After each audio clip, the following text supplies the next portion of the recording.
representative, Lana Del Monte, actress, millionaire, law student, philanthropist, social media influencer, and billionaire.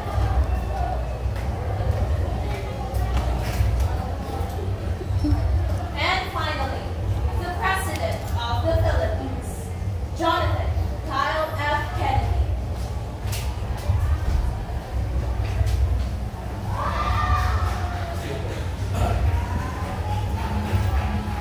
Magandang hapon sa ating lahat. Lingid man sa inyong kaalaman, I have called upon this Senate hearing in order to talk about a very serious thing for the matter of the future of our country.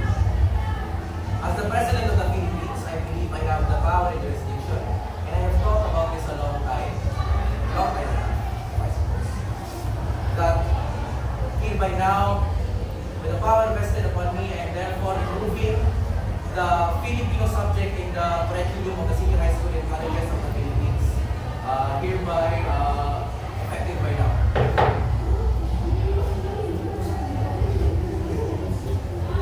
Students in our country have a lot more to focus on, especially the senior high school and college department. We are still on to teach Filipino in our elementary and junior high school category in our educational system. But by all means, I believe that it is no longer necessary for us to teach Filipino in senior high school and college. With the reasoning that students have to focus on other things, especially their majors. What do you call this? Their strands, per se. Their courses at college. You need to focus on their specialties, especially on English. Thus, I am hereby removing Filipino on the curriculum effective by now.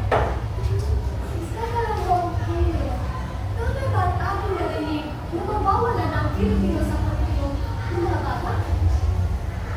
Eh, paano nila malalaman ang lahat ng pinagdaanan ng ating bansa, ng ating wika? Hindi naman matama na tanggalin ang Pilipino sa curriculum, lalo na't alam natin na ang isa sa mga batayan ng ating pagkakilanlan ay ang ating wika na siyang tinuturo sa Pilipino. Yes, unti-unti lang mapagsak sa walang bahala na ang mga katutubong wika na siyang pinagugatan ng lahat ng ating binibigkas. Ano na lamang ang mangyayari kung lahat ito ay hilimutan? Ito unang panahon pa lamang, bago natin gamitin ang lumanong alpabeto, ay may sistemang baybayin ng ating mga ninuno na siyang naging batayan natin sa ating pagsusya, maging moderno man o hindi.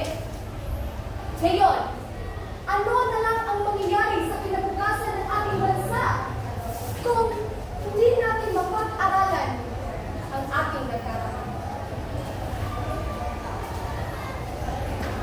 Hindi kami mamamatay sa iyong alaala. Kapamangat ang ating kaalaman ang aking dalala. Saan nga ba patungo? Saan papunta? Nais ka namin mabigyan talaga. Dali mo kami makalimutan? Hindi ba mahalaga ang ating pinagulan? Pilipino, tatanggalin para hindi na mahirapan? Eh baka kayo ang nagpupulag-pulagan. Ang sinaturang Pilipino na nagtuturo at nagtatanda sa kultura at tradisyon. Pundasyon ng lingwahe gamit-gamit natin ngayon. Ilalabas sa kurikulum? Aba! Aba! Aba! Hindi kami sang-ayon. Kung wala Pilipino sa senior high at kolehiyo,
inyo.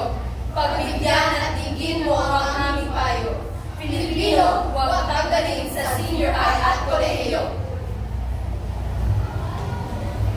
Huwag tanggalin ang Filipino! How dare you disrespect me like your truth? Uwi mo yan! Uwi mo!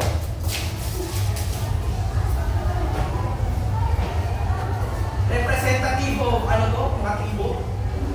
If I am not mistaken, yan nga, yung mga tribo nyo, your culture, your language, have no significance in the modern world. Kaya ka nakakalimutan na yan eh. Kaya we need to move on. Kailangan natin mag-adapt sa mga bago, sa wikang Ingles, sa mga makaka-benefit sa atin. Yan ang dapat natin pagtuunan. Mr. President, you're not getting the point. Hindi ba dapat natin mapanatili ang wikang Pilipino sa ating bansa? You think our culture and our language holds us back? What a joke. Don't you dare disrespect me, Mayor Truth. Let me talk, Mr. President. Hindi biro ang pagiging Pilipino. Ito ang aming lakas. Hindi natin dapat tanggalin ang wikang Pilipino dahil dito tayo natubuhan ng lakas. Kaya, gaya ng ibang bansa, Korea o Japan, panatili nila ang kanilang bansa sa pamamagitan ng pangulat ng kanilang sariling wika. Hindi ba dapat natin gawin yun? Mr. President, kaya umaasa ko sa inyo. Pakinggan niyo kami mga representative para mapanatili ang wikang Pilipino sa atin.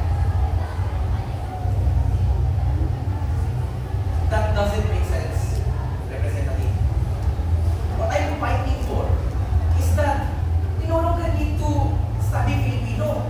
You already have Filipino ever since the Spanish colonization. You already have Filipino. What more do we need to teach our students in senior high school until to college? That doesn't make sense. Mr. President, ang wika ang kaluluwa ng ating bayan. Dito tayo nagsimula. Ito ang kinabukasan para sa mga kabataan. At dapat natin mapanatili ito para sa ating mga kabataan.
I'm arguing that we should no longer keep the Filipino language in our curriculum. What's hard in it to understand? Huh? We're still going to teach our students. Nonsense! With all due respect, Mr. President. As someone who is able to speak the English language, I still believe that Filipino holds significance in our real development as a country. Because your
Huh? How dare you disrespect me? You talk to me like that? It seems like every single one of you are you against me? Every single one of you are illiterate, huh? Isn't that only the Filipino language that you should alter? Isn't that entire educational system? So disappointed in you guys. And you, I guess I have one kakampi dito. Mr. Bisaya, I know that you led us in before. I know that you share the same sentiments as me, of course.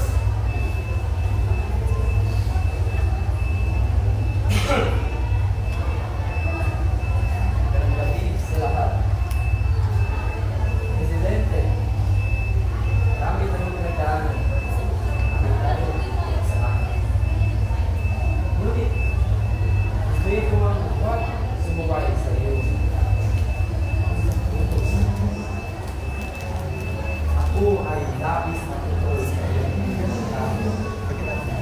Noong 1959, ipinagprama namin ang Pilipino bilang opisyal na politika sa bansa namin at yun ang Republic.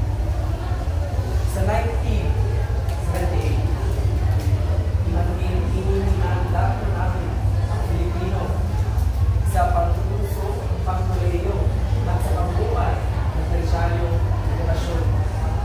Ito ay nangyari sa panahon ng bagong lipunan. Higit sa lahat, noong 1987, ipinipita namin ang Pilipino sa pinakamataas na batas sa lupa ng Pilipinas, ang Konstitusyon.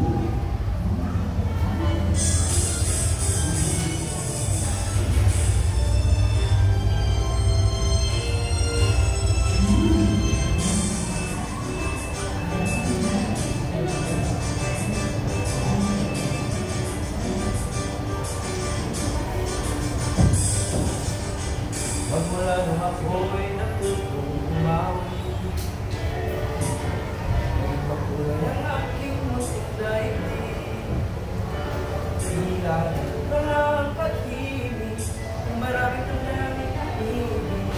Kung ako naman pumatibig, isa lang ang tibig.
starting my new half together.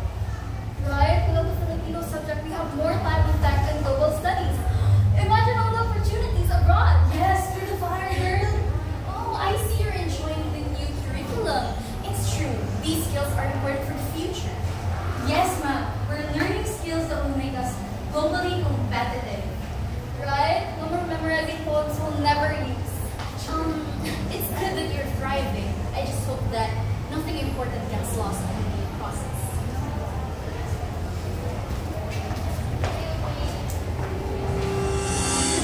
By the use of recycled materials, we can reduce the cost of solar panels by 40%, making renewable energy more efficient, more accessible, especially in developing countries like my own country, the Philippines. Thank you, Marie, for that update. Your project is fascinating. How did you come up with such a complex topic? Honestly, it is thanks to our education system. Since our country emphasized English, I was not able to refine my communication skills more effectively and express my opinions to it, especially in global settings like this one. Oh wow, that's a really big advantage. Yes, absolutely. It allows me to be updated on the global research, allowing rapid development of science and technology in our country. It also allows us to stay in the forefront in the advancement of technologies. Our country's growing tech industry inspired my project and helped me develop solutions that can benefit both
global stage for the language of Filipino.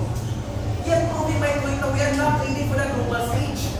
Pag yun ang nangyayari, ano gagawin ng Filipino sa global na stage, ha? Ha? Sagot! Kala mga bobo ng presidente ito. Presidente ka ha? Alam mo ba na ang wikang Filipino ay hindi basta-basta mo lang matatanggal sa konstitusyon? Nandyan yan sa batas, ikaw presidente ka lang ng may ilang termino. Hindi mo ang kapangyarihan ay hindi mo pananakop. Alam mo ba na ang wikang Filipino ay may iba't ibang mga kagawinitan. Ang isa itong beneficial sa mga iba't ibang larangan ng wika, kagaya ng edukasyon, sa mga agham, at sa teknolohiya, pati na rin sa batas at sa agham palipunan. Hindi ito mawawala. Kaya dinggin mo, Ginoo, amin mo nagkaling. Ito ang mga verso na tumatalakay sa mga iba't ibang larangan ng wika na ang focus ay ang Filipino. O wika ng dulong taglaw sa pagkatuto. Ang bawat pagkitang Pilipino sa silid-aralan ay isang apoy na lumiliyab sa mga puso't isipan ng mga mag-aaral, banal at sinad na nagbibigay liwanag sa kanilang ekspeksyon patungo sa kaalaman. Pero bakit? Sa bawat tanong, sa bawat talakayan ay tila nawawala. Nakakalimutan, dumidilim ang lampara ng ating kakayahan na yumakap sa ating wika bilang kasangkapan patungo sa karunungan. Ang mga hamon sa pagkadaluhasan ng ating wika ay tila parang isang hadlang. Ito ay parang isang madilim na gabi para sa ating kinakabukasan. Huwag kang liwayway, tanging bitiin na lamang. Makinig ka, Ginoo! O wika ng inobasyon at kalkulasyon, tagapagbukas ng mundo. Sa abstraktong kalawakan ng agham teknolohiya at numero. Ang Filipino ay planetang maligid patungo sa intelektualisasyon na husto, siknayan, dagitap, salipaw-paw, binuran. Ilan ito sa mga siyentipikong termino na ating natutunan. Ngunit, kapos pa rin ang mga salitang hahaplos sa teknolohiyang palaisipan. Tila bulong lamang ito sa malakas na tinig ng banyagang kaalaman. Kailan pa ba ang ating wika ay maging susi sa pintuan ng mundong kailangan nating tuklasin? Makinig ka, Ginoo! O wika ng timbangan, daluyan ng katalunan. Sa paghampol ng panukala, sa pagtuwid sa baluktot na eskala, sa paghatol sa hukuman, wikang Filipino sana ang bilang. Subalit nisay, ito ay napapigil, nawawala. Hindi ba't ang tunay na hustisya ay nakaugat sa wika ng bayan? Naway ang wikang Filipino ay paglaban. Makinig ka, Ginoo! O wika ng pagsusuri sa lamin ng lipunan. Susulohin ka. Simulohin ka. Economics at papolitika. Ilan lang ito sa mga sanga. Agham ng lipunan ay salamin ng lipunan.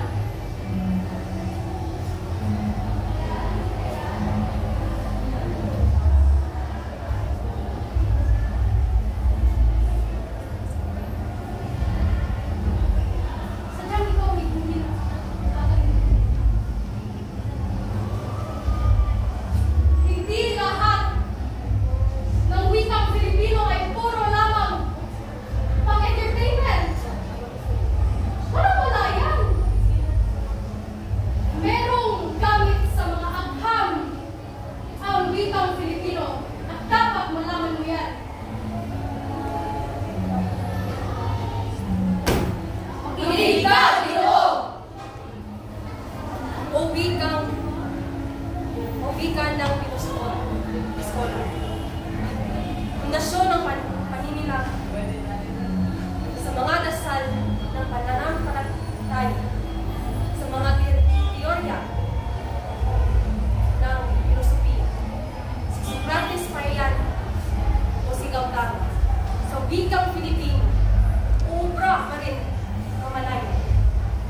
Makinig ka, Ginoo!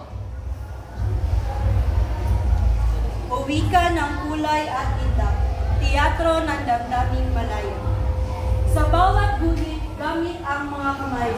Sa bawat intak at indayog ng mga paa. Sa bawat linya ng teatrong dula, ang wikang Pilipino ay may malaking halaga. Sa lona, wika'y kasama sa pintura at lapis. Sa entablado, wika'y para sa kasiyahan at hinagpis. At sa sayaw naman, lirikong nilalahad sa galaw ang ninanais. Ngunit ang lokal ngayon ay bituing walang ningning. Tila nagpupugli sa liwanag ng padaigdig. Makinig ka, Ginoo! Uwi ka ng istorya, luma ng kalayaan at gunita. O magsulat ka kapag kaya mo pa. Mga makatay na mamatay, ngunit ang diwa'y di nabubuhay. Kiyahin mo si Ati Bautista at iba pa ng sandata ang wikang Pilipino sa pakikibaka. Sa tulat-nobela, tinta ang paggamit sa paglaya, sa kalayaan at katotohanan sa mambabagsay ipapakita. Kaya, ang mga salita hindi dapat ibabaon, itatak sa gunita, sapagkat ang mga salita ay mas matalas pa sa espada. Makinig ka, Ginoo! Ang wika ng lupa at ani, pinagpagbuhal ng buhay sa mga pamilihan at palayan. Pilipino ang tinig ng malinaw-naw. Dugot pawis ng mga manggagawang magsasaka.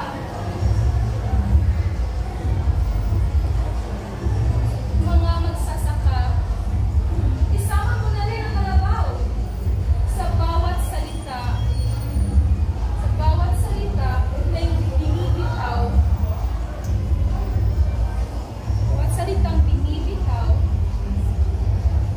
puno ng kasiglahan at kasiyahan at kaunlaran. Ngunit ngayon, ang mga lupaing pinagtutubuan, inaangkin. Bakit nga ba? Sakit ng mga buntis. Walang tinitira, lahat na lang kinakain. Makinig ka, Ginoo! Uwi ka ng limbagan, tagahatid ng balita. Sa mga ulat at balita, kayayari inihatid. Sa mga televisyon at radyo, detalyeng abot sa layong malayo. At sa internet kung saan lahat ay makikita, wikang Pilipino ay instrumento ng pagkakaisa. Subalit ngayon ay hindi na.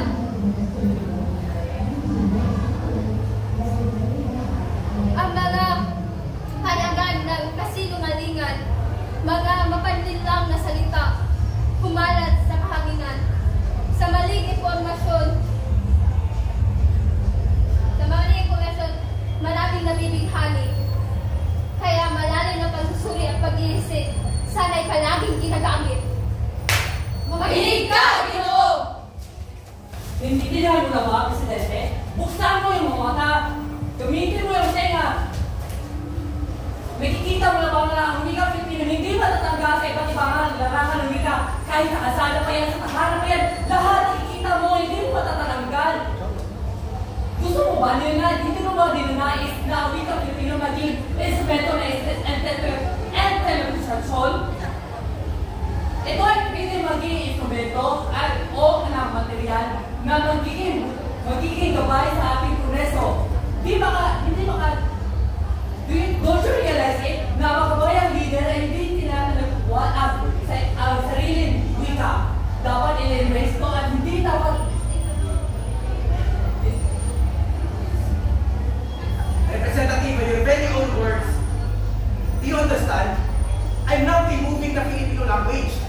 I am simply removing it. Nakala-Jonos dyan, Oh my God. Nakatanggalan ng mga natin. Tinitanggalan din natin ang ating kasarilan bilang mamamayang Pilipino.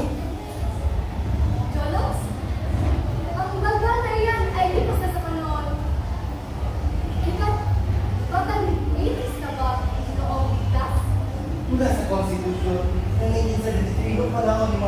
Senior, tinuring ang Tagalog ay ang pambansang wika ng Pilipinas at nag-uutos na magpapaunlad, formal na magpatibay sa karaniwang wika na kilala bilang Pilipino.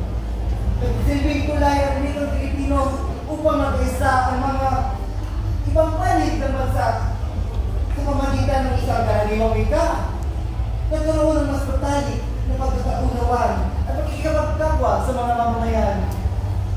Ginamit ang wikang Pilipino bilang sandata upang ipahayag ang kanilang mga hinaing at hihindiin ang mga patakaran na natupad ng mga kamahalaan sa pamagitan ng awiting, protesta, tula at iba pa balitikan. Nagkaisa ang mga Pilipino sa paglaban sa mga ubuso sa paglabag sa parangatan ng tao. Your Honor, excuse my language, but you are calling for the removal of our identity as Filipinos. You are calling for the implementation of what they are fighting for. Ang bilang Pilipino ay gagamit sa iba't ibang sining sa mga panahon ng kolonyalismo at imperialismo. Sinikap ng supilin ang bilang Pilipino ay pamang-respeto ng kulturang Pilipino. Waitress, yung scripts ko sa mga pelikula, bigay sa akin.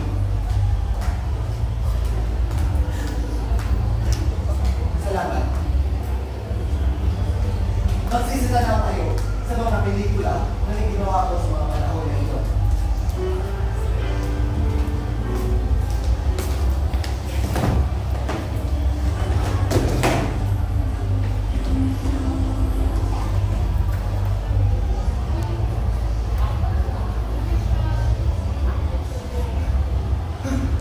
Akala mo nila papamakainit sa mga tao ay tutulog ng kapayapaan? Hindi mo na nga yan, Vicente. Baka marinig ka ng mga kapitbahay natin.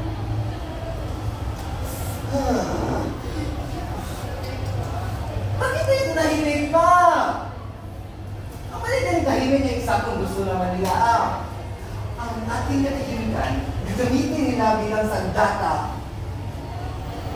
At anong magagawa ng pagsasalita mo? Mawala ka? Mabilanggo ka? Mabaril ka? Alam mo naman kung ano nangyari sa mga suyano, di ba? Yung anak nila, wala. Tama naman si Kuya Ma. Huli nila sino ang magagtas magsalita sa mga katulad ng mga estudyante, guro, maging mga pari. Paano tayong manantiling tahimik? Kwento mo yan sa pagod. Itanong mo sa tatay mo kung ano talaga ang nangyari. Anak, ang pag-inasa ay mabuti. Ngunit ang walang iingat ay isang pagkakamali. Kailangan mo maging. Pero pa, lagi mo naman lang sinasabi ngunit ang lahat ng ginagawa mo ay susulat ka lang ng mga dyaryo. Alam mo ba, pinabanta nila ang mga news stations at pinatahimik nila ang mga pahayagan. Ano mga silbi ng mga salita mo kapag sinunog na nila ang mga papel bago pa ito nabasa ng mga basa? Tama naman si Kuya Oriano. Hindi sila nakikinig sa atin. Hindi ko na rin alam kung ano ang totoo. Delikado na ang katotohanan niya. Minsan, ang katahimikan na lang ang tanging natin tatanggap. Tahimikan ang kanilang sandata. Kung itahimik tayo, ihayaan natin silang manalo. Pero, paano ako rin tayo, Kuya? Tulad na nangyari kay Kuya Oriano. Kung hindi tayo nanatang ngayon, kung na natin may paglaban sa ling, sunod ang pag-usap ng Great Marcos. Deklara ng Constitution ng 1987 ang Pilipino bilang pabansa. Nabibigyang diin ang pagbulag ito bilang medium para sa edukasyon, pamamahala at pagmamahayag ng kultura. Bilang ang Ingles ay isang nagtiling opisyal na wika, itayag din ito ang bilingualismo sa pag-iigyang kompetisyon. Hindi ka na 80s, simulang sumikat ang mga indie films at tulang may kamalayan sa Lipuna na gumamit ng Filipino. Ang mga produksyon tulad ng mga pelikula ni Dino Broca, tulad ng Ognar Pronobis, ay naglalas na naglalarawan sa mga hirap na inuntid sa mga kubo na narin kumununog.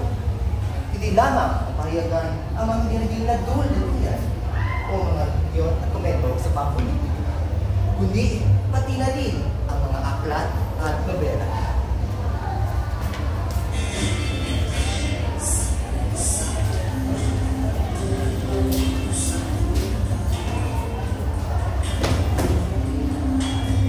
Hoy, Aling Rosalie! Pabili ka ng Marlboro? Sa Aga-aga, ulitin mo na. Uy, Aubrey at Mark, ano kailangan niya? Dahil sa tubig lang natin. Kuya, sa paningin mo, di ba nakakainis? Daming tao sa kalsada sumisigaw sa pagbabago. Pero ang gobyerno, parang bigli. Hindi naman ganun kasimple. Kailangan ako magtrabaho eh. Pero kuya, di ka ba galit? Araw-araw ang pangod sa pamilya, tapos tahimik na lang. Ang mahalaga, may pagkain tayo sa lamesa. Sus, tama na. May punto naman kayong dalawa, ngunit, Iha, ang tanong ko sa'yo, sino ba ang sasama sa paglaban? Huwag na natin umuwi na buhay, Audrey. Basta may trabaho, kinako. Masaya na tayo. Pero kuya, di pwede ganyan. Kung wala kang papakita na tapang sino ang babago ng sistema. Ano, magsitigil nga kayo. Ang ingay-ingay. Ano ba talaga gusto niyo? Chicheria? O sardinas? Ano? Ang dami nyo na sinasabi. Baka mawalan pa kayo ng batas. Naku, Aling Rosalie, hindi naman kami gutom. Ngunit pagod lang kami sa problema ng ating bansa. Presyo nga ng gasolina, tumataas araw-araw eh. Ano naman talaga? Sipag at tapang. Tama naman kayo. May punto naman kayo lahat. Pero, wag na wag niyo palimutan. Dapat may malasakit kayo sa isa't isa. Baka marinig na tayo. Malakas at malinaw. Pumunta ka sa concert bukas sa mga lalaki. Ilalim kasi kita sa dito. Thank you, kuya. Pero nakikita mo. Kahit itong tindahan ko parang tinikitik na nga eh. Nakita lang ni Carol na hinayos ang pagpunlat o kamalayan sa multiculturalismo dahil sa globalisasyon na nagsimula ng 1980s. Yun din ang pagpunlat ng alternative media gaya ng grunge, ang rave at ang hip-hop. Nagkumalat sa buong mundo, tulungan ang bagong teknolohiya tulad ng pagkawala ng telebisyon at ang World Wide Web.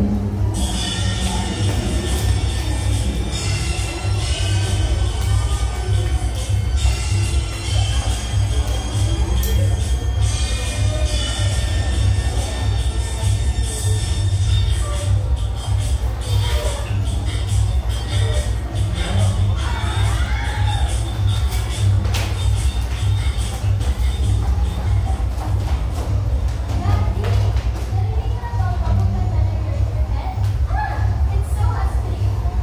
Lara, mamaya na. Hindi ko pa nakikita. I'm trying to focus. Ay, sorry Ted. Yung diba, tama naman yun. Your songs are like, napaka-perfect. Oh well, nais ko sanang i-feature ang stories ng mga ordinary tao. Excuse me po, may time ka po ba para may interview? Ako nga pala si Madeline Reyes, isang student journalist. Oh, ano ko? Kami ang kasana, pero naman siya. Bakit ka pala nag-resume po yan?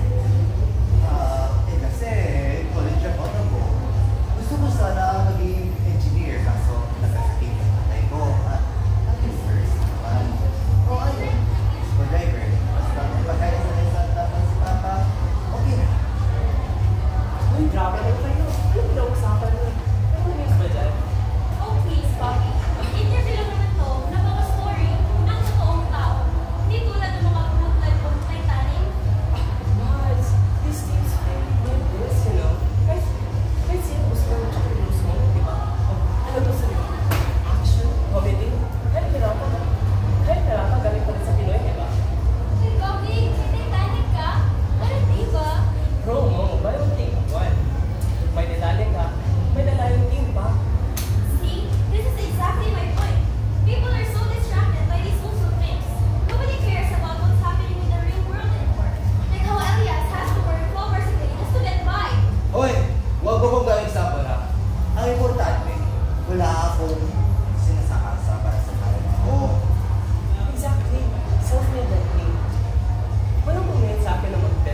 gumawa din ng kanta na siyang sa tingin ko ay matagal ng panahon na ang purpose ay upang pag-usapan natin ang kailangan nating pag-usapan.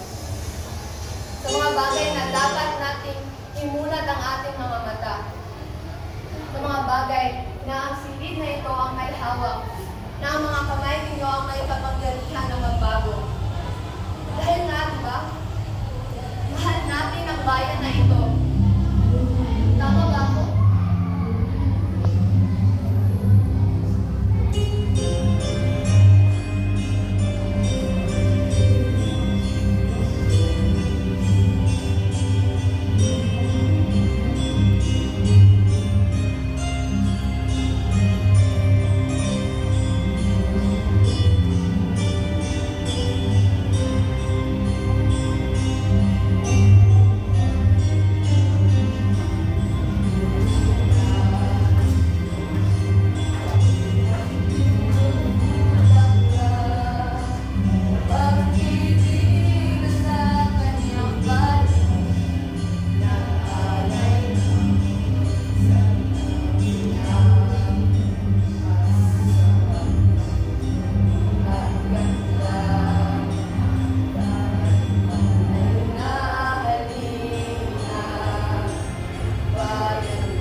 I know there are many Filipinians from using Filipino music. I'm not arguing that I'm removing the Filipino subject, the Filipino language in general.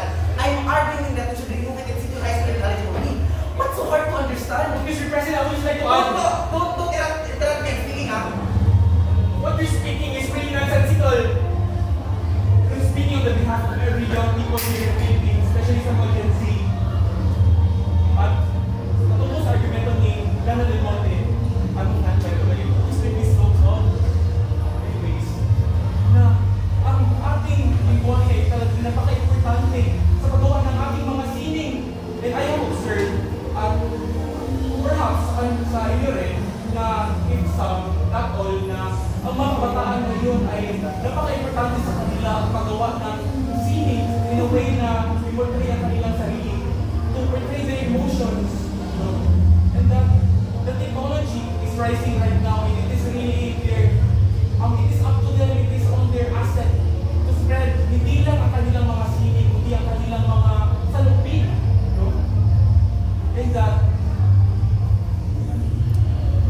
though I'm speaking about sa teknolohiya, na ang mga Gen Z, I think this misconception towards them na sila ay isang failed na generation dahil babad na babad sila sa social media. Ito ay napakasakit na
Ang wika ng iyang kuhusaduyan ay bakas ng kanilang alamat. Namdam ng kapusin ko suriin ang sarili, malang. Na tila ba'y inaatang sa akin ang sandaling nakapagmumulat. Pero minsan, nais ko takpan ng kamangmangan ng isipan, parang mata ng bata, tanging sa kanyang tanaw ang kagandahan. Mulag! Punuin ang mundo ng kulay, kamit laklak aking hibay. Asahan ang mundo'y sa kabila ng saliwaan. At naway paano ba maging mula ng mga matatanda? Minay kapag mulain sa kakanin ng iganda. Matapos matupad ng pader na naghihiwalay sa atin sa isa't isa. At mga planong naway mga taong naging pilasa. Ngunit, hindi ako nais sa kamangmangan na pinili mo. Why tila ba'y pinapatay ang malahat na dinaraanan? Pati na ang hindi nila kaya makita. Pati ang kanilang nagkakilasan. To make what I said short, ay sana man lang hindi tayo manimulang na sana ay to make our country fulfill first so that we can make Filipino proud, so we can make Filipino proud, so we can speak Filipino themselves. Yun lang. Representative, I would like to ask you to check your privilege. You're really arguing that because what? You have nothing else to argue? Your life is too comfortable? I'm doing this for the betterment of the future. Huh? You can see me, huh? You can understand me. I'm so disappointed. This Senate is full of children. No, I don't think you're getting our point here, Mr. President. No, it is very evident na you were not listening sa lahat ng putong inilahad mula nung panahon ng katutubangan dito sa kasalukuyang henerasyon. Neglecting our identity have nothing to do with the success of the country. Just because we're doing what other nations did doesn't necessarily mean na we'll also succeed the way they did. Eh, dito pa nga lang sa pagpupulong na ito, hindi tayo magkaintindihan eh. Paano pa kaya kapag inilabas ito sa taong bayan? Ano, tatanggalin ang Pilipino? Para saan? Para mas mapakinabangan ang kabataan sa mga foreign connections natin? Eh, para mo rin silang ibarat at ibinenta sa iba eh. Because the Philippines is a diverse country. Filipinos is just Tagalog, it's Iligaynon, it's Cebuano, it's Bicolano, Kapampangan. Napag-iisa tayo nito, and I think it's important na we also embrace it because it doesn't just embody our language, it also embodies what we are and who we are as a country. And also, Filipino is big in itself, and hindi natin ito pag-aaralan. Sa tingin niyo ba may pagkakaisa pa rin dito sa inaasawang modernong bayan? Maraming mensahe ang maaaring ipahiwati gamit ang malawak na kabuuan ng Pilipinas. Una na rito ay ang mensahe ng pag-ibig.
Lord,